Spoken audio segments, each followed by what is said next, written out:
It's about the I got to say, it's the stupidest thing in sports. Gets the ball, gets back, pulls up for the win. Got it!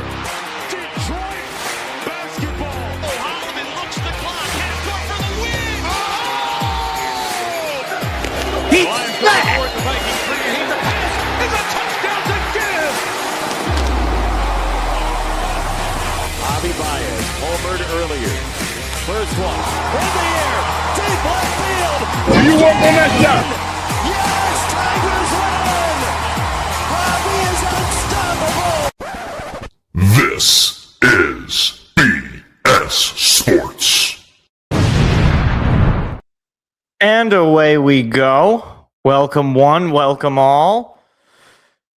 Well, it has been an eventful weekend. I'm going to be honest because I guess I always forget about this tampering period.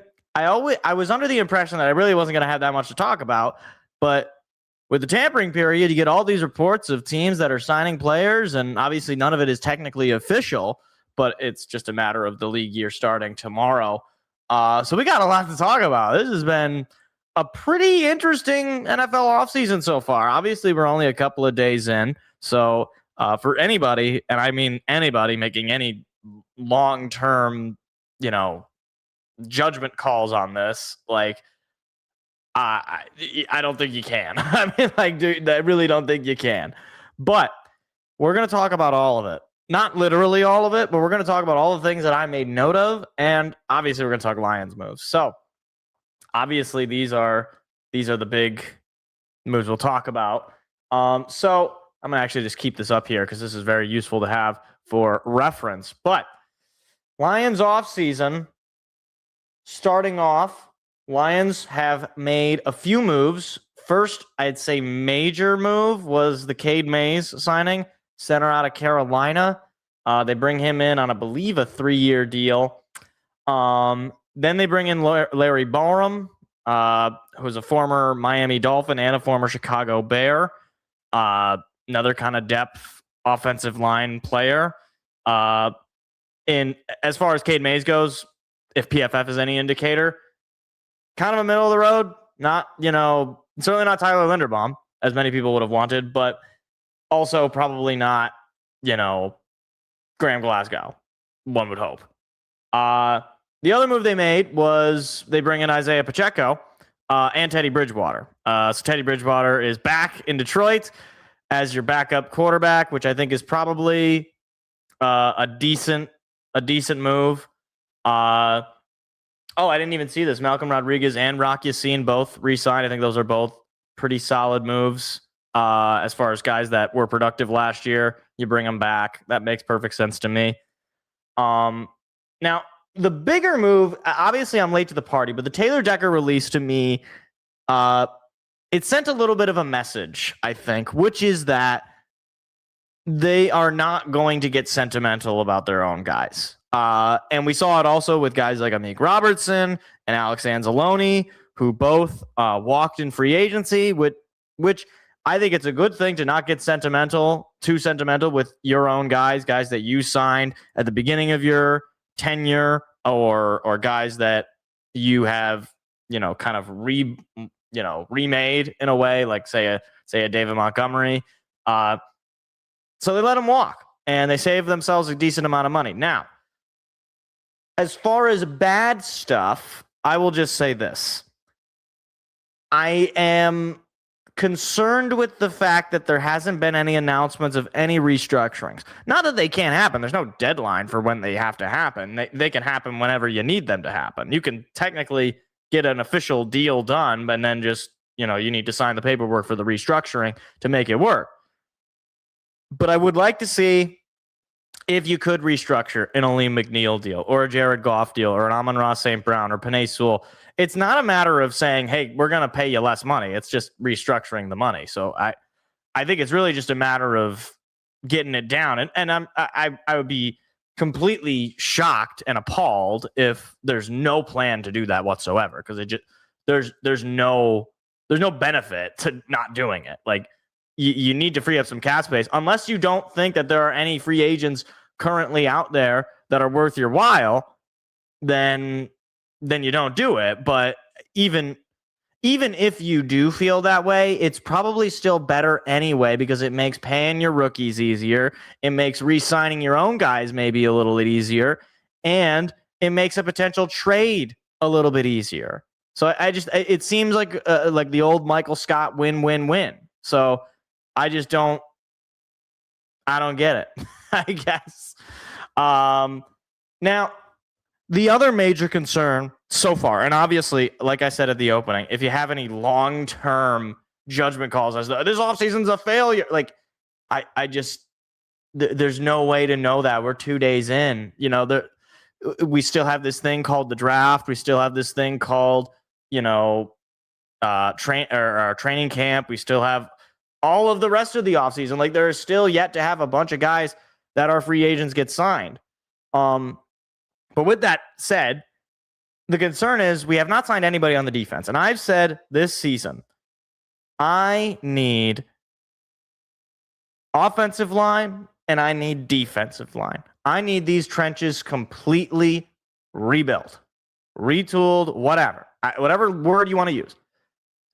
And so far, at the very least, I like that they have gotten pieces in the offensive line. They traded for a Juice Scruggs with the Dave Montgomery trade. They signed Cade Mays. They signed Larry Borum. They've gotten 3 new offensive linemen into their room, which I'm not saying that these guys are all Penei Sewells or that they're all, the future Hall of Fame gold jacket, but you needed some new bodies. That much was clear. And I think especially Cade Mays, I think from what I've heard, he grades out pretty well in pass protection. He's not as good in run protection, but it might be a matter of, look, he was on a Carolina team. They're not a very good team. You bring him in, change his scenery. Maybe Hank Fraley can develop him. And a lot of these guys are also pretty young. We're not talking about guys that are like 30 plus years old that are coming off of injuries. We're talking about guys in their late 20s that you might be able to still get some good football out of. I will just say that on the defensive side, I need a move. And I'm not saying you need to go out and sign Trey Hendrickson. I've already made my points about, sometimes guys at that age, at that position, they deteriorate pretty quickly. That's not necessarily a reason not to sign him because he could help you right now, even at a half a strength size. But that's a real consideration. There is a player, though, that I would actually, and I know it would go against some of what I've been saying about Trey Hendrickson, and I'm not sure if people really have talked about it. And again, don't laugh me out of the room. But I wouldn't be mad about Cam Jordan. And here's why. Cam Jordan, he's going to be 37 years old, so he's no spring chicken. But Cam Jordan, his entire career, has played every single game of the season. His entire career, basically. I mean, like 16 games. I don't remember exactly when they added the 17, but he's played 16 games in at least every single season he's played. And the one thing that this team needs is somebody that can stay healthy, especially on the defensive line, and especially in the defense as a whole that has struggled to stay healthy. And I'm not saying that he's going to come in and be Lawrence Taylor, but last year he had 10.5 sacks.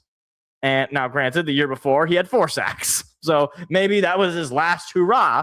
But you put him up with Aiden Hutchinson on the opposite side. You got Aleem McNeil up the middle. Tyleik Williams developing as well, could get better. I'm not saying he would be like, again, I'm not saying he'd be Lawrence Taylor. I'm not saying he'd be prime Nick Bosa. I'm not saying that. But he would be a pretty cheap option. And the Lions have had success, I think, bringing in guys from the Saints, i.e. Alex Anzalone. He's a former teammate. Obviously, Alex Anzalone's not on the team anymore, but Campbell, I think, would probably be familiar with a Cam Jordan because he would have worked with him when he was with the Saints. And he's a free agent. He's probably not going to cost you a whole lot because he's that old. He's probably not going to ask for a whole lot of term. He's probably going to be a guy that says, look, I got maybe 1 or 2 years left in this league. I think if they sign Cam Jordan, I would be quite happy. Now, I'd be even happier if they sign Trey Hendrickson because I think, if he stays healthy, he's probably going to give you more years potentially of good edge play than Cam Jordan. But those are the two guys on the defense that I would like to see. Now, obviously, secondary is its own thing. You know, I do think DJ Reed is probably better than most people have in their mind. I understand last year was not great. He was good until he got hurt, and then he kind of fell off from there, and the rest of the secondary was also falling off. All of it is to say, I'm not unhappy with the way the offseason is going. I think so far they've acknowledged, okay, you needed a new running back, obviously. Got it. Isaiah Pacheco, I think, is a fine pickup. You needed some new offensive line. Got it. You got yourself a new center. You got a couple other younger and controllable and developable. Is that a word? Yeah. Develop-able players in, what's his name? Larry Borum and Drew Scruggs. But if this is your whole offseason, if you end the offseason with your signing of Teddy Bridgewater as your backup quarterback, that is a major concern. So we'll see. There hasn't been any moves so far on the defensive side. I don't know how you can go about this offseason and not bring in anybody on the defensive side. And honestly, any position, like if you bring in a linebacker, if you bring in a guy, I would prefer the defensive line. You bring in someone on the defensive line. You bring in somebody in the secondary.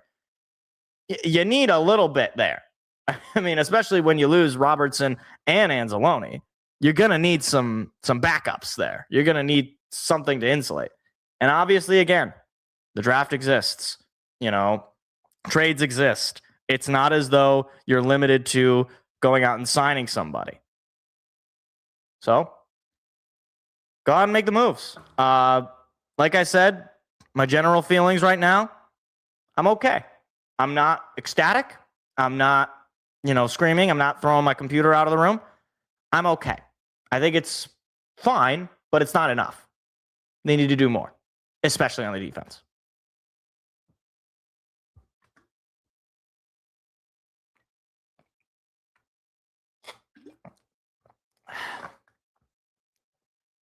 So, all right. A lot of chatter here. So I'll try to get through here. Let's see. Capier, are we cooked? I don't think we're cooked. I know. The fans are very antsy right now. I understand. I don't blame anybody for being negative or for feeling like things are falling apart here. I don't think we're cooked. I think we had frankly, if we were really being honest with ourselves, and I fell for it too, we had a probably understandable setback year last year. I do think that we can bounce back from that. And so far, we've acknowledged at least one side of the needs, which is the offensive line. I don't know. Again, I don't know if Cade Mays is the next Frank Ragnow, but he certainly got to be an upgrade from whomever we were putting out there before. Yeah, let's see. Yes, we did sign Bridgewater again, bacon bombs. I'm sure somebody else has pointed that out. I'm fine with Anzalone walking, especially after what he pulled last offseason with payment. Amik, that sucks, but we can find a new CB3 option. Yeah, I think that's pretty, I pretty much agree. I've been the biggest Amik Robertson apologist. I love Amik Robertson. That one kind of upset me, but at the same time, you're going to lose guys. And I guess he was a high effort guy, but he was certainly not a top tier guy in his position. You can definitely find somebody at his level. And he was coming in basically when injuries started to pile up. So even in the organization, they didn't seem to value him in the way that other cornerbacks are being valued by the team. And then as far as Anzalone goes, look, he's probably past his prime. I mean, he had a prime, but he's past it. He's going to be 32. Last year or the year before that, he played in just 10 games. He had the injury down the stretch there. He's a fine enough player. He's a leader, but we have Jack Campbell at home. We really don't need Alex Anzalone. We can again. I like Alex Anzalone, but he went out. He went to go to his home state of Florida, and that's totally understandable. Played great for us for 3 years. Won a competition. I ain't mad. I agree. Cam Jordan or Trey Hendrickson. Yeah, pretty much agree. Lions got 9 picks now in the drafting, getting a 5th round compensation. This is very good. Honest with myself, Goff is overpaid. I think he's paid at about the rate that a starting quarterback of his skill is probably going to cost you. You know, I've said it at the time, like, it's kind of the cost of doing business. You can do a whole lot worse than Jared Goff at quarterback. But I will say, I mean, the problem right now with his contract is that it needs to be restructured, or else we're just not going to be able to do anything in free agency or trades because we won't be able to fit it under the cap without, problems. So he should be restructured for sure. Stafford is $10 million less than Goff. Well, didn't he get signed before Goff? I mean, isn't that I'm pretty sure he got signed before Goff. I could be wrong about that. But let me look at contract. Because usually this is just how it happens. The guys who get signed earlier. Okay, so right now he's on a 2-year deal. Oh. What was his deal when he got sent to LA? Had a 2-year, $84 million contract. Okay. Interesting.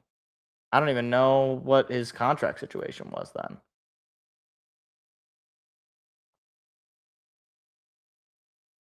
I believe yes, that's correct. He got paid his deal after the NFC Championship year. But also, I mean, you're going to have Goff for a whole lot longer than the Rams will probably have Stafford. I mean, Stafford played really well last year, but I don't know that next year it's going to be repeatable at age 39. Sure, he's probably got a year, maybe 2 left in him, but no, I don't. I mean, like, you can compare quarterback contracts until you're blue in the face. Let me actually just look up, like, QB contracts NFL 2026. Just because, like, Dak Prescott's the highest paid quarterback in the league. Is Dak Prescott the best quarterback? No. Trevor Lawrence is paid $55 million a year. Jordan Love is paid not $55 million a year. He's on a $55 million contract. Not 50. Whoa, $55 million a year. I'd play. I'd put me in, coach. Tua Tagovailoa is paid more than Jared Goff. Brock Purdy's paid more, or not more than Jared Goff. Brock Purdy's got the same deal as Goff. Herbert, Deshaun Watson. Wow, that's brutal. So yeah, I mean, like, this is just going through Spot Track. Like, there's a lot of quarterbacks that are paid at a rate that you would say is ridiculous. I mean, even Malik Willis is paid more than Caleb Williams, which, granted, Caleb Williams is on his rookie deal, but still, this is just Caleb Williams will probably get signed for more money than he deserves to get signed for. This is just how it goes. So these are things that, people say, oh, this guy's paid more than this guy and this guy's better. It's like, well, you're not usually paid because you're better than the other guy. You're paid at whatever the going rate is for that position, and you're stuck with whatever you got. So, like, right? Malik Willis is the modern day Matt Flynn. I don't know, man. Like, every time he played in Green Bay, he was pretty good. Although, I guess Matt Flynn was kind of like that too, wasn't he? Well, teams with a quarterback that are paid as much or more than Goff are Super Bowl teams. Josh Allen's paid more than Goff. If you think the Jaguars could be a Super Bowl team, Trevor Lawrence, Joe Burrow. I don't know if the Bengals are a Super Bowl team. But even, if you're saying that the quarterbacks are paid more than Goff, which one of those are Super Bowl teams? Well, wouldn't it be better then? Because we're paying Goff less than these teams because they're not Super Bowl teams. Like we're paying, like, the Dolphins, like, Tua is on a $100,000 million contract. I totally butchered the number there. He's got 100,000. His contract is bigger than Jared Goff, and he's on a new team.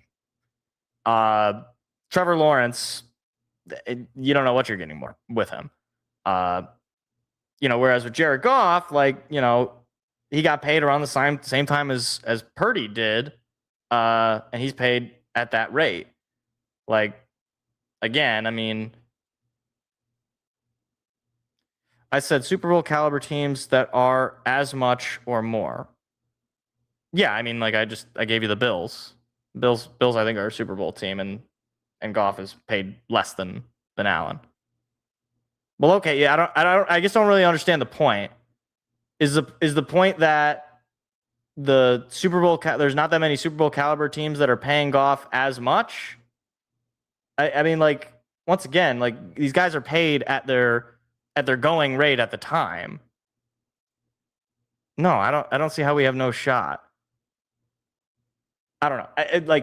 Quarterbacks get paid at whatever the rate is at the time they get paid. It's not like, oh, this quarterback is better than this quarterback, so we're going to pay him like that. Like, no. If that was how it worked, then Tua and Jordan Love wouldn't have a bigger contract than Jared Goff.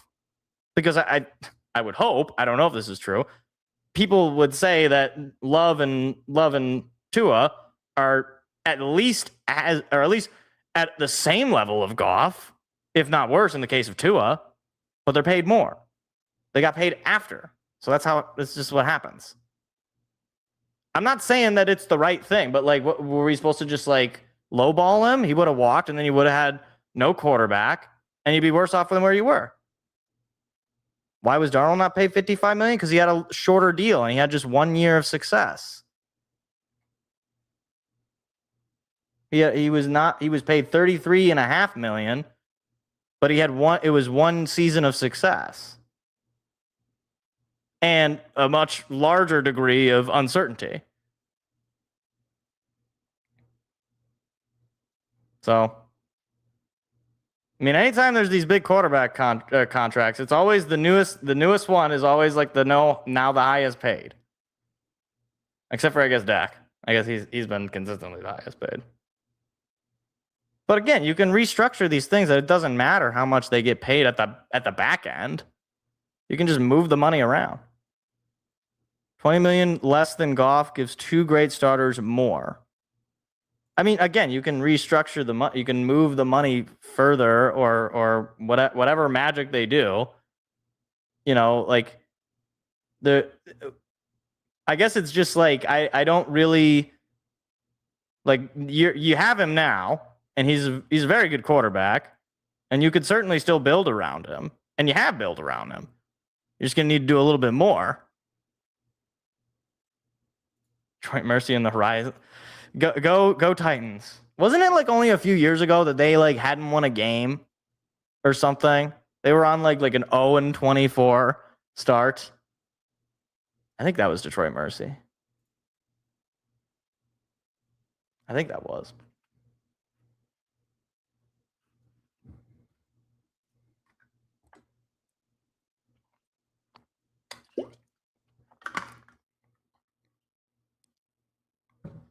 Anyway, we'll move along here for the rest of the NFL offseason. So, bunch of moves that were made. I'm going to just kind of fast forward if I can. First big move was the Rams trading for Trent McDuffie. It's a very good move. Trent McDuffie is a very good cornerback. I mean, let me pull him up. Trent McDuffie, just this past year, 25 years old. Or wait, really? He's really only 25 years old? I didn't realize he was that young. Wow. That's crazy. Very good cornerback for his age. Last year was a quote-unquote off year for him, but he's been an all-pro. He's been a Pro Bowler. Or he's been a Super Bowl champ, I should say. He's technically never been a Pro Bowler, which is weird. But, you know, he goes to the Rams, boosts their defense. They had struggles on the defensive side of the football. Yeah, it's a big move. It's a big move for sure. I will say at this point, like they're big, and then they sign him to I think a 4-year extension. He's now the highest paid corner in the league, and probably in history because this is what happens. Yeah, I think it's a great move for them. But right now, I think that's pretty much going to be their move. I'm sure they made other kind of ancillary moves, but that's the main move. And yeah, the Chiefs, I think they see the writing on the wall, which is they're going to need to kind of have more of an explicit gap year next year, which is Patrick, why don't you just spend some time with your wife? Just stay at home. Don't rush back. Now, at the same time, and we'll get to it later, they go on, they sign Kenneth Walker, which I like the signing, but given the trade of McDuffie, it just seems like, okay, I guess you weren't planning on paying McDuffie, which is fine. That makes sense. But why would you then sign the running back and let Isaiah Pacheco walk at that point? I don't know. I think it's a good move. I think you're better with Kenneth Walker. He's a Super Bowl MVP. Fine move for them. But I don't really understand the direction they want to go in. I get because on one hand, it's like they're bringing back Travis Kelce, they're bringing in Kenneth Walker. On the other, they're trading Trey McDuffie. So I guess it's like a reload move. I don't get it though. The other move that I like is the Bills trading for DJ Moore. And I like it for a couple of reasons. The first and main reason is that it gets him out of Chicago, which is fun because he was a very solid receiver for them. Obviously acquired in that Carolina Panthers trade, which has truly been one of the worst trades in NFL history. But he had not a great year last year, just a little over 600 yards there. He had the 1 year in 23 where he was amazing. He had 1,300 yards. But yeah, that was short-lived, as it turns out. And I think DJ Moore immediately jumps into that Bills team and is probably, if not one of the best receiver in that Bills locker room there. He's a vet. I think he's going to be good. And it's great to get him out of Chicago. So that's awesome. The other big news, he's on the thumbnail. Max Crosby traded to the Ravens for 2 first-round picks. This was a move that I said, man, I would have really liked if we were in on this. Now, at the same time, when we're dealing with trading away picks, if another team's picks are just better than yours, there's not a whole lot you can do. And the Ravens pick this year is better than ours. And I guess they might suspect that the Ravens pick the following year will be better as well. But Max Crosby's an elite player, and it's kind of a win-win, I think, for both Vegas and for Baltimore. For Vegas, they get a bunch of draft capital. They can use that extra pick either to trade up, trade back, whatever the case might be. They can use that pick to, obviously they got the number 1 overall pick. They can draft Fernando Mendoza. Then maybe they can draft offensive line or receiver, help insulate that rookie quarterback. And then obviously they'll get 2 more first-round picks the following year. So very good move for Vegas. It'd be awesome to see the Raiders actually be good, but then again, they are still the Raiders, so I'll believe it when I see it. And then for the Ravens, you got Lamar Jackson. You're bringing in, a new head coach in Jesse Minter, who's a defensive guy. Yeah, this is a great move. He's immediate. Max Crosby's immediately probably the best player on that defense. I mean, you do have other real good players on the defense as well, but for Baltimore, they're going all in. I don't know that it's going to work, but they're going for it with Lamar Jackson. If it doesn't work, then it is what it is. And again, I will say with Max Crosby, he's going to be 29 years old next year. He's already had 2 seasons in a row where he's missed a couple of games. Obviously, last year, 15 games, and I think they basically just said, you know what, we're just tanking. So who cares? But a couple of years ago, he played in just 12 games. Overall, he's been pretty healthy. But again, like it's well documented at this point. Guys at this position, as they get closer and closer to 30, they become more injury prone. Their speed drops. Their ability to get sacks drops. I don't necessarily think that's going to happen immediately with Max Crosby. I think he is kind of entering into his prime, and he's going to be in a great, spot with Jesse Minter as the coach. Now, again, like I said, it could backfire pretty heavily if Baltimore doesn't get it going offensively, which they have struggled with and at times, and if Derrick Henry continues to turn the ball over, and Lamar Jackson can't stay healthy or otherwise plays poorly in the playoffs, you're going to be looking at a situation where you don't have a whole lot of ability to get better in the draft. So I still think it's a good move. I would have liked the Lions to be in on it, but again, you never know with these negotiations if they were for one, and also if there was any chance that they would be able to make that move. Most mocks I saw had the Lions give up picks and J-Mo to get Max Crosby. If it was possible to get him without trading J-Mo, I think we could have done it. Yeah, I mean, I would have been surprised if they tried to ask. I mean, it would make sense for Vegas to try to ask for Jameson Williams, but yeah, it probably would have been. I probably wouldn't have gone for it because especially they would have said probably more than just 2 first-round picks and J-Mo. They probably would have said 2 first-round picks, maybe a third or a fourth, and J-Mo. I don't know. I mean, these are mocks, so who knows? Like what Vegas is actually offering for and what these articles say they're offering is completely 2 different things. Joe Burrow is going to run for his life. Yeah, that's true. He's got Myles Garrett. Now he's got Max Crosby. And, well, I guess he used to have Trey Hendrickson's on his team. What am I talking about? I guess he has, what's his name? TJ Watt. Like, literally 3 of the best edge rushers in the league are in the AFC North, which is crazy. This is true. I've made this point too, Bacon Bombs, is that a lot of times the quarterbacks that rely upon mobility, they can like quickly deteriorate. Now, I'm not saying that's going to happen with Lamar Jackson. I really like Lamar, but it definitely happens. You know, like once you lose that speed, if you weren't already that accurate, and I think Jackson can be, but he struggled for sure. You think they're an 8-win team? I don't know. I mean, I don't know. I like Jesse Minter, I think, is an upgrade in a way because I think John Harbaugh was just, you know, it was too much of the same. Like they needed a change in messaging and a change in maybe attitude or whatever. I don't know. I don't see them as that bad, but like I said, it could blow up in their face. Let's see. Rashawn Gary. This was a guy that I would have liked the Lions to go ahead and try to pick up. He goes to the Cowboys for a 2027 4th-round pick. Yeah, that's he's look, Rashawn Gary, let's not pretend that Rashawn Gary is, you know, the greatest defensive lineman ever, but he's a good player. Hold on, Rashawn Gary, there it is. Rashawn Gary is, you know, a very good player. You know, he did last year at 7.5 sacks. He's peaked at 9.5 sacks just a few years ago, 2021, you know. He has largely stayed healthy the last 3 or so years, but I guess Green Bay, they figure he's entering his 30s. He's never had a double-digit sack year. It is kind of interesting to think, like, okay, Green Bay, they brought in Micah Parsons last year. That obviously did not amount to anything due to the injury and then due to other circumstances that resulted in their season kind of falling flat.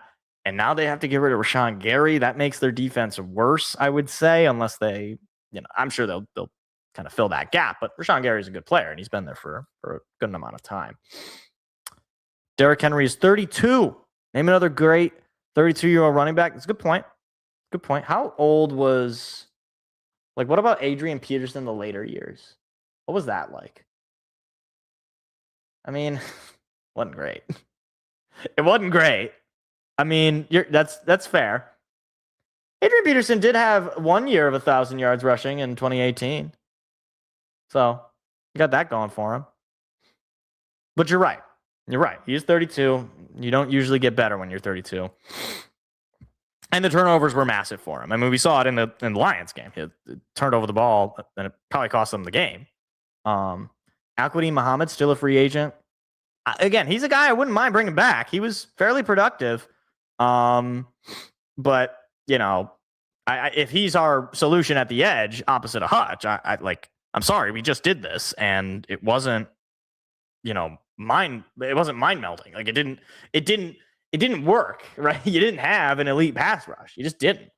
Now part of that could have been, you know, your interior of your D line wasn't that good either. And so it was a combination of things, but you know, you gotta understand the fans. I'm not saying the fans are always right. Most of the time, the fans are not right. If I'm any indication, then fans are not always right. But like, if you run it back with Al-Quadin Muhammad and Aiden Hutchinson as your 1-2 punch, I don't see that as an elite combination of guys. Granted, you know, is Trey Hendrickson, you know, at age 32 or 31? I might be aging him a little bit. I think he's going to be 31. Oh, no, he's going to be, yeah. Is Trey Hendrickson at age 32 going to be that much different? probably be a little bit different. Probably give you a lot more, a good amount more production. But again, I'm just trying to discuss. It's just a discussion. All right. No need to lose your minds, everybody. Speaking of edge rushers, actually, before we get to that, Malik Willis goes to the Dolphins, so they get rid of Tua as he goes to the Falcons. Which, what are they doing? I mean, like, what are they doing? I'm trying to understand. Okay, I don't think Tua is like the worst quarterback ever. I really don't. I think he's fine. In spots, he's been pretty bad. And last year he was pretty bad. And the year before that, he wasn't great either. But I think, he could be decent. But the problem is, like, I kind of feel the same way about Michael Penix. So, like, if you're Atlanta, you basically collected two kind of middle of the road lefties. And, I don't want to just totally write off all left-handed quarterbacks, but it does actually change the way your offense goes because everything is now on the opposite side. Your blindside blockers now on the right side as opposed to on the left side. Your play action now it's all different, and there's a reason why they're not as popular. And why there's just not as many of them because it is kind of blah. It's not good, and so you bring him into the Falcons, and the Falcons have just always kind of been mid. That quarterback room doesn't really scare anybody. But as far as Miami goes, Malik Willis, I think he's been okay. Like, I think, all things considered, they're tanking. Like, they're telling everybody this is probably a rebuild year unless Malik Willis finally on his third team figures it out. And wins the starting job. I think he did a pretty good job in Green Bay in those spots where he had to come in. But, yeah, I mean, you said it best here. Quinn Ewers or Malik Willis? Go root for the Panthers, I guess. That's my answer. Go root for the Marlins or the Heat. I guess the Heat are probably the best team in South Florida, right? It's not the Marlins. It's definitely not the Dolphins. The Panthers just won a Stanley Cup, but they look not great this year, despite the fact that they're beating the Red Wings again. We'll get to them in just a little bit. What was it? Oh, yeah. Speaking of edge rushers, Jalen Phillips goes to the Panthers. Okay. I mean, he was a guy that I know last year at the trade deadline, a lot of people really wanted him. He's a fine player, pretty good player. I will say, I know a lot of people last year really wanted him to Detroit, and they were mad when he went to Philadelphia. I'm not sure that Philadelphia is really going to miss his 2 sacks in 8 games. But he's a decent enough player. I mean, he's young. Carolina, I guess they figure, why not? Take a shot at it. Can help make their defense probably a little bit better. He's a vet, but he's not anybody that I go crazy for. I wouldn't have minded if the Lions picked him up, certainly. But he's also not somebody where I'm like, oh, really? Why didn't we go and get him? I really wanted him or something like that. But he's a good player.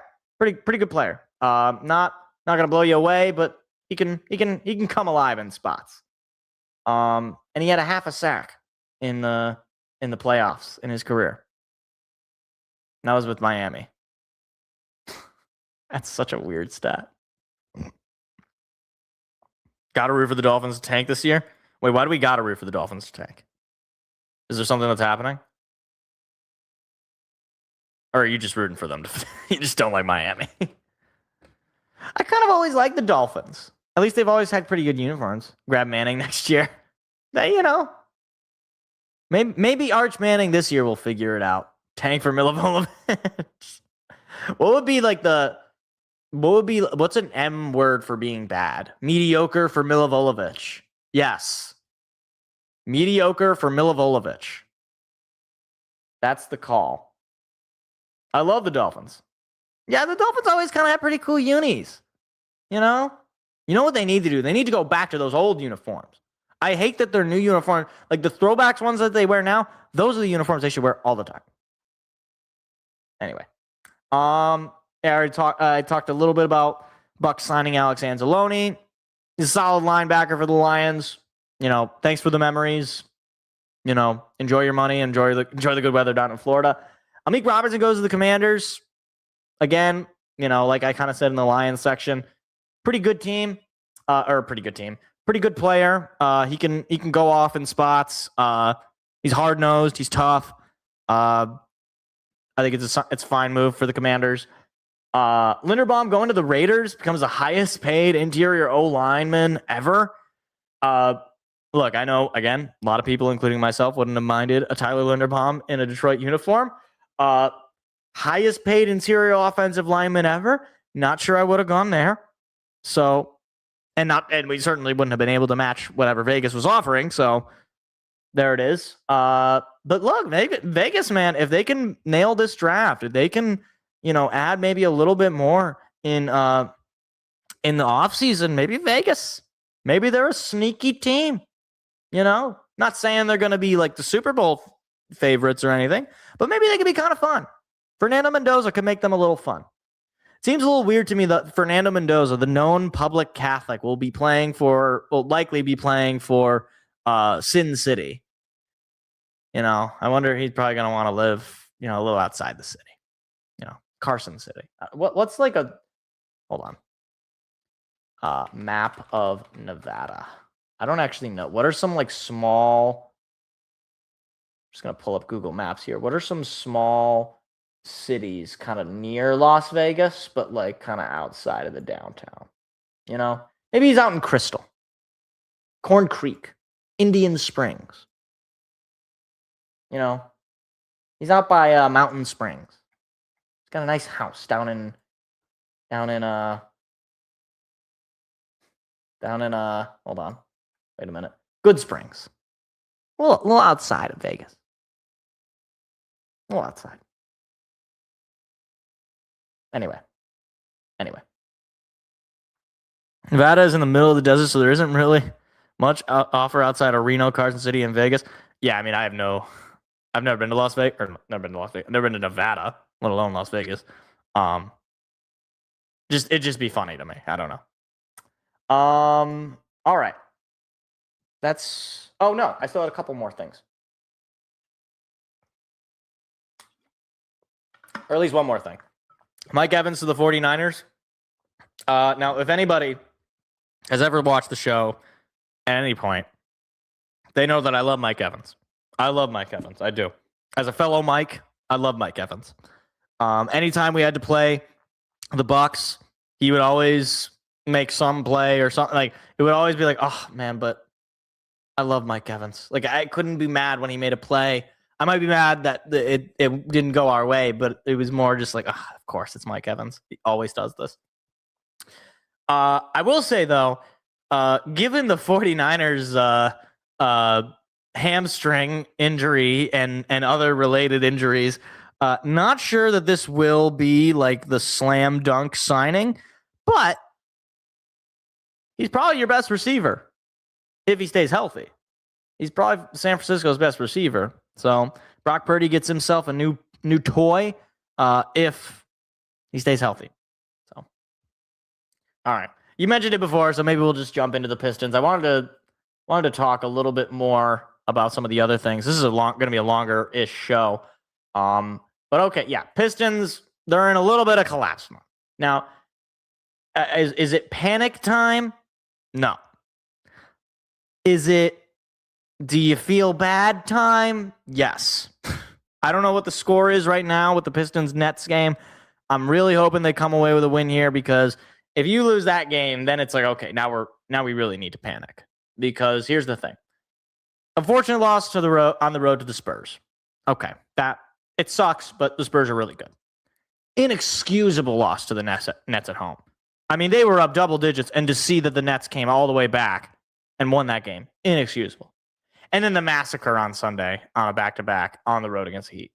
That's not inexcusable because that happens, but coming off of that loss to the Nets, you thought maybe, okay, this is a get-right game. but it just felt like basically the lethargy of the last game was going over there.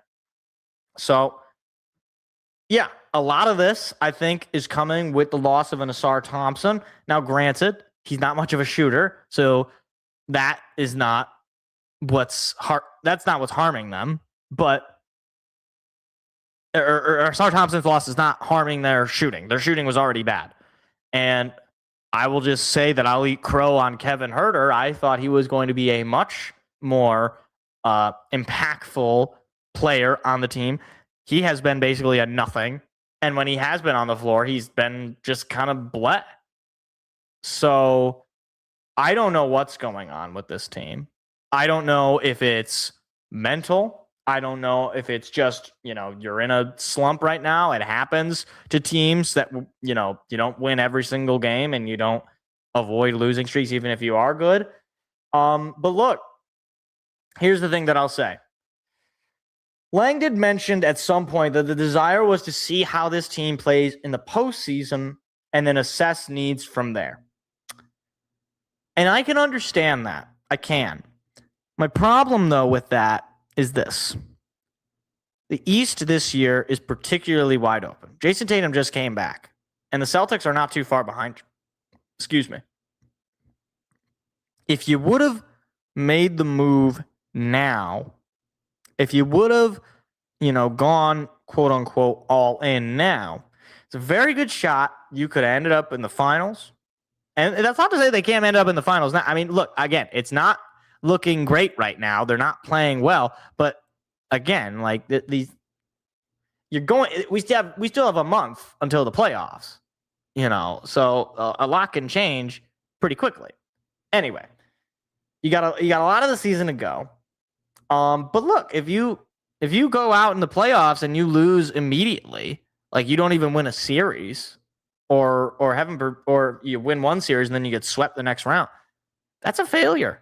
I mean, look, you got further and you definitely look a lot better, and Cade has developed and Durant has developed, but you want to go out and you really want to show that you are a lot better, and it wasn't just a product of the East being much weaker, of Indiana falling apart completely without Tyrese, of Boston for a significant amount of time not having Jason Tatum. They got time to get themselves back on track. They definitely do. But look, their weakness is showing, and their weakness is that lack of shooting. And that's not to say that they can't win, in the playoffs or win to get themselves back on track here. But it's a reality that this team, if there is a weakness, which there is, it's the 3-point shooting. They don't have the 3-point shooting.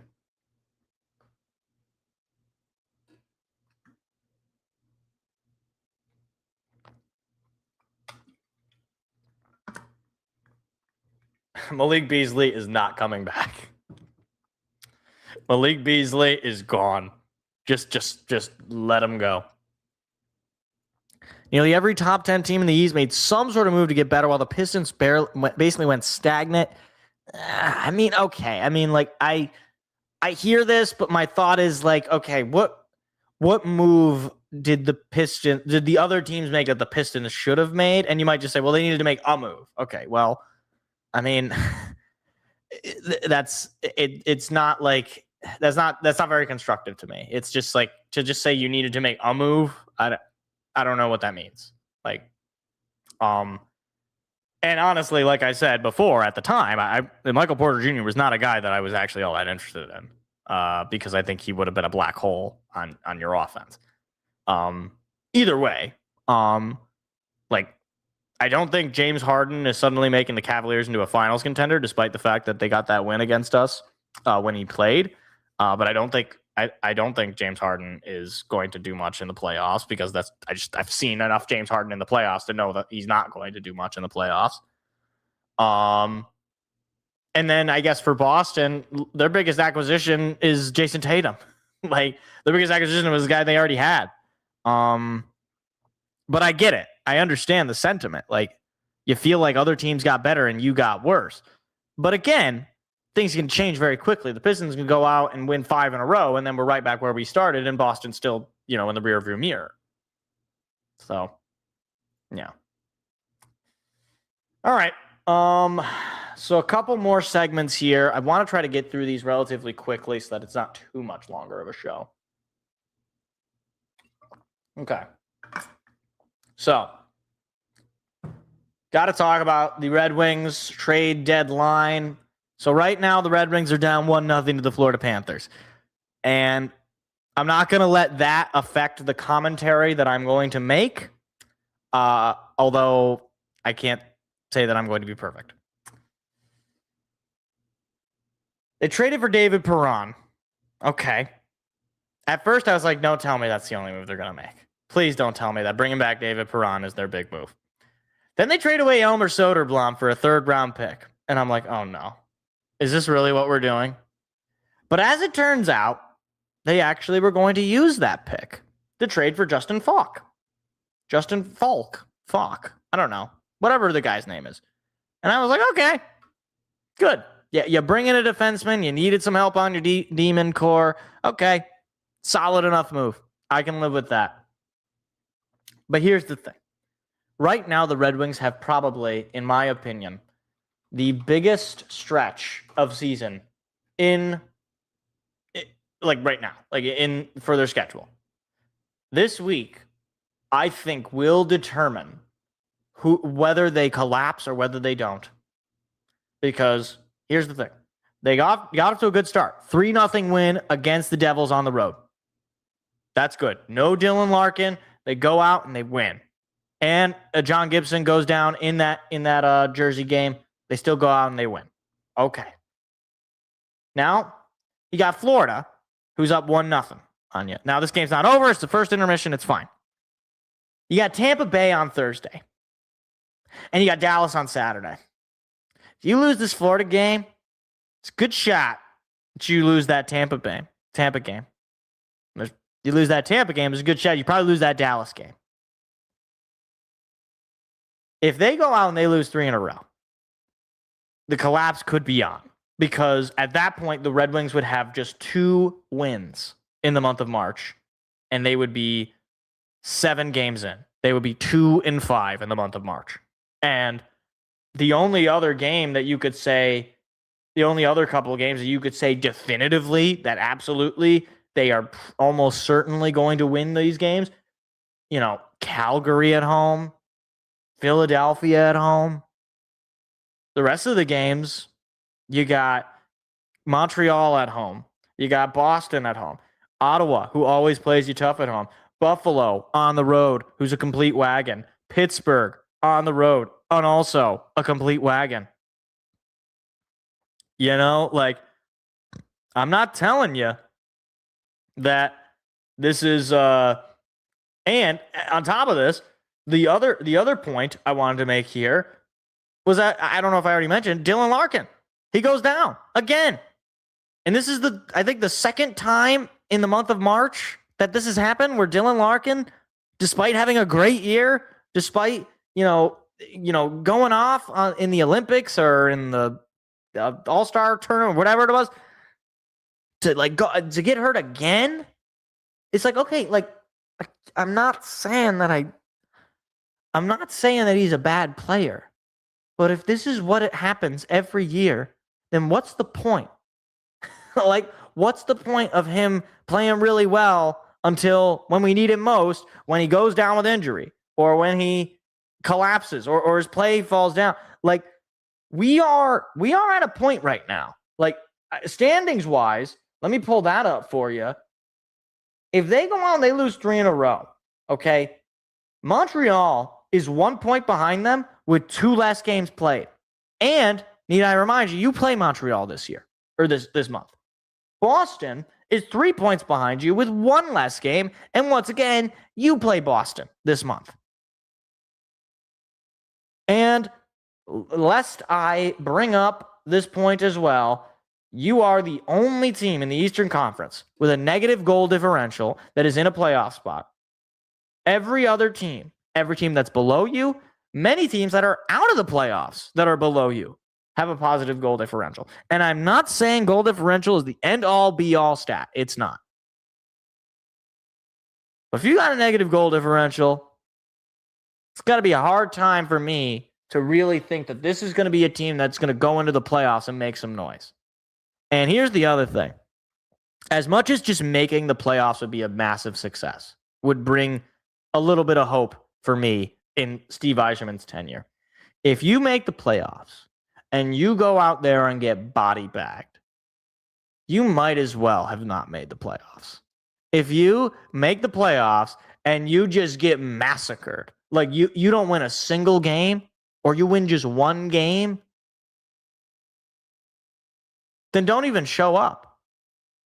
And again, these collapses have happened. So if you want to say, well, this team's different, every year, basically since Steve Yzerman's gotten here, March has been just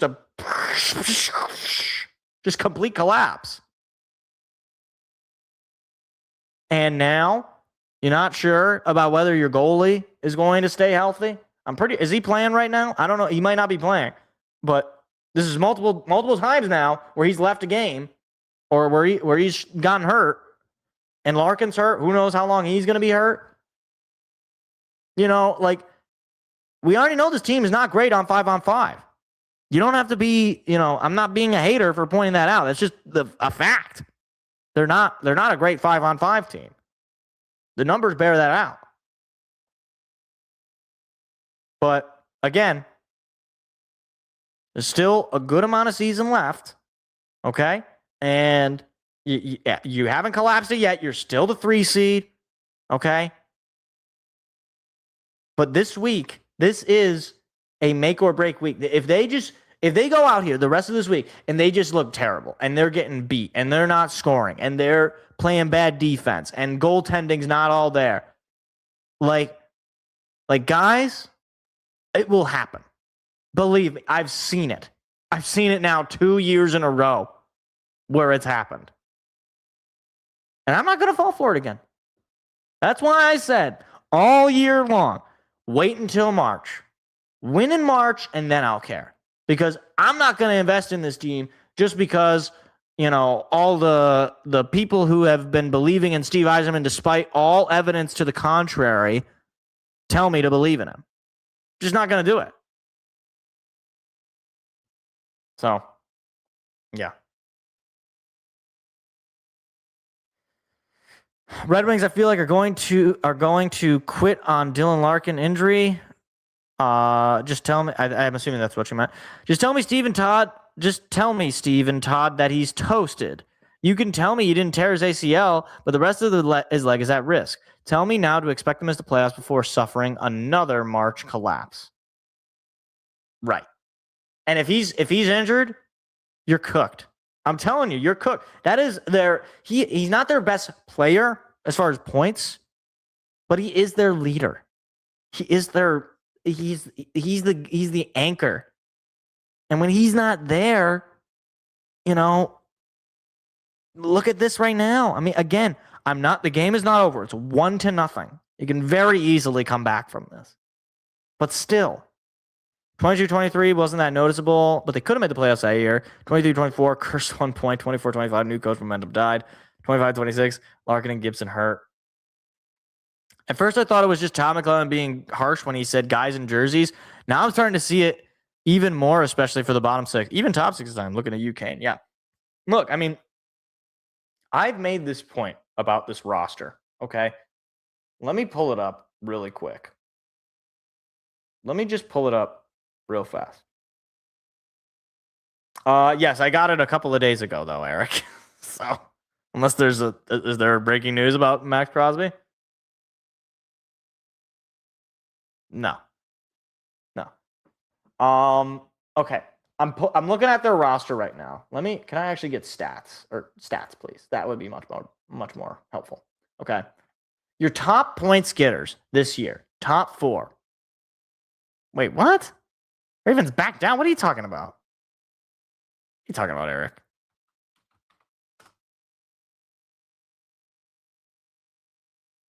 You're out of your mind. Ravens Knicks trade? What? Wait. We might have breaking news. Hold on. Wait a minute. I'm gonna hold off on the breaking news sound effect. Ravens Knicks trade for Raiders Max Crosby on ProFootballRumors.com. Trade cannot be official until the 2026 league year begins. The Max Crosby deal is off, according to the Raiders. The Raiders said in a statement the Ravens have backed out of the trade. Whoa. Okay, maybe we do the breaking news sound effect. Hold on, where is it? Where's there?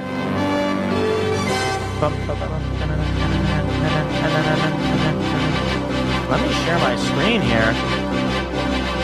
We got some breaking news here. Shout out Eric Schutte. The Ravens nixed the trade for Max Crosby. That is crazy. Hold on. Let me see what I can find here. Ravens back. Okay, that's on Instagram from Adam Schefter. I see news.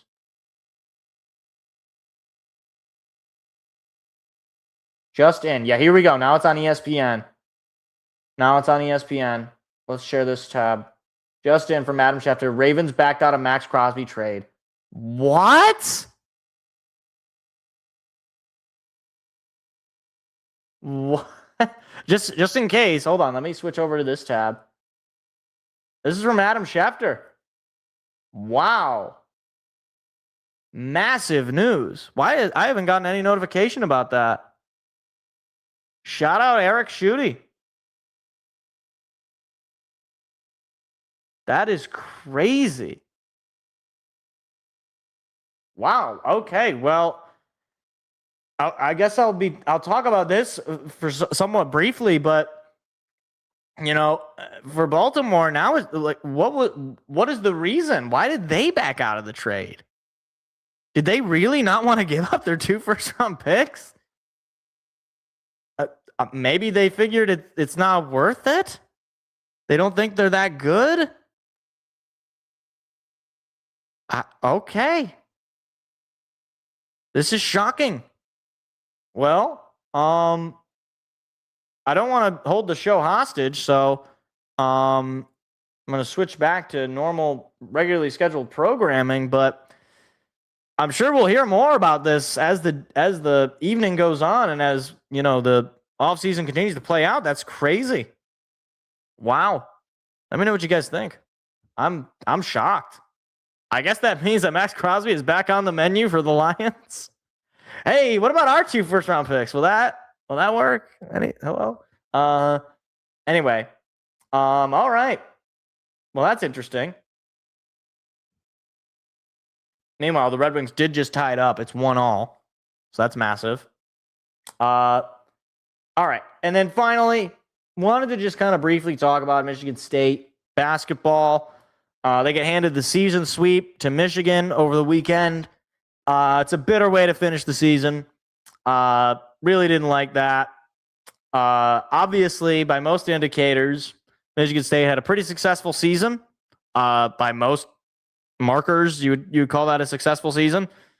But, you got worse, or at the very least, Michigan seemed to lap you. You didn't win a single game against Michigan this year. It doesn't. You're probably going to end up a 2 to 3 seed, maybe a 4 seed, and I could very well see Michigan State go into the Elite Eight. I could see, or at least a Sweet 16. Yeah, Ravens call up. Here it is. Yeah, okay. I'm gonna Bleacher Report here. Ravens back out. Why? Why would they back out? Max Crosby trade off after Ravens back out a blockbuster deal with the Raiders. Okay. The Baltimore Ravens acquisition of pass rusher Max Crosby for first-round picks in 26 and 27 was one of the biggest stories of the offseason, or so the NFL world thought. In a shocking development, the Las Vegas Raiders announced Tuesday the Baltimore Ravens have backed out of our trade agreement for Max Crosby. We will have no further comment at this time. What? Yeah, here's the full statement. Thank you, Eric. What? That is okay. Something ain't right. If they're saying there's no further comment, hold on, wait a minute. I mean, look, I don't want to speculate. You never know. It could just be a matter of, they actually change their mind. And so the Raiders feel really stupid. But no further comment at this time. That's a weird message. We'll see. We'll see. So far, obviously, hasn't been any further developments. If there's anything that pulls up, anybody in the chat, feel free to just spam or just yell at me and say, hey, there's an update. Raiders said something. Ravens said something. Whatever. That's crazy. That's absolutely crazy. All right, but anyway, back to Michigan State. Michigan, in 1 year after Michigan State swept them last year and won the Big Ten in the regular season, Michigan completely overhauled their roster. I mean, they immediately got not only better than you, but to the point where they're a legitimate national championship contending team. And, to me, it's I know this is an exaggeration, but I feel similar to the way I felt about Michigan State in the early 2020s. The Joey Hauser years, the Aaron Henry years. I don't feel super about it. It just feels okay, yeah, we're pretty good. We can win some games. We can beat most teams in college basketball, but we're unable to beat Michigan on the road. We're unable to beat Michigan at home. We're unable to beat Nebraska. We just couldn't quite get it done. And now look, the Big Ten tournament is this weekend. Michigan State could very well win the Big Ten tournament. There's certainly no doubt in my mind that they could win the Big Ten tournament. It's certainly possible in these, whatever. But yeah, I mean, it is what it is. Michigan has clearly lapped Michigan State. Now, granted, next year, Tom Izzo is going to have a very good recruiting class, assuming nobody leaves.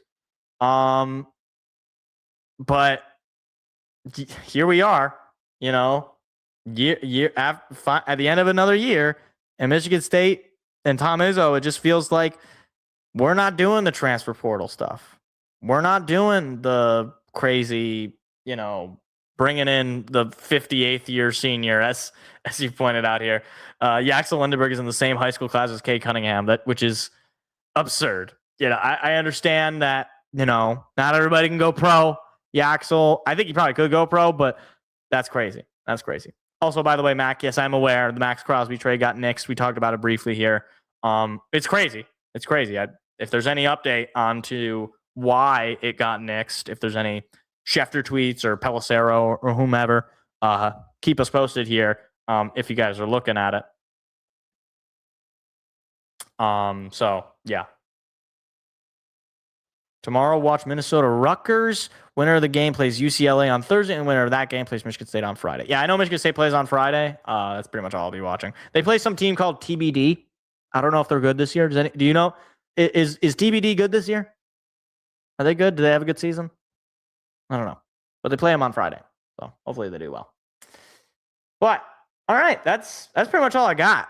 So I know that I'm going off the air right at the moment of a huge breaking news story with Max Crosby getting his trade nixed. So I think now we know that he's probably going to be traded because it'd be really awkward if he's just the Raiders just hey, I know that we did just trade you and then the Ravens backed out, but can we still be friends?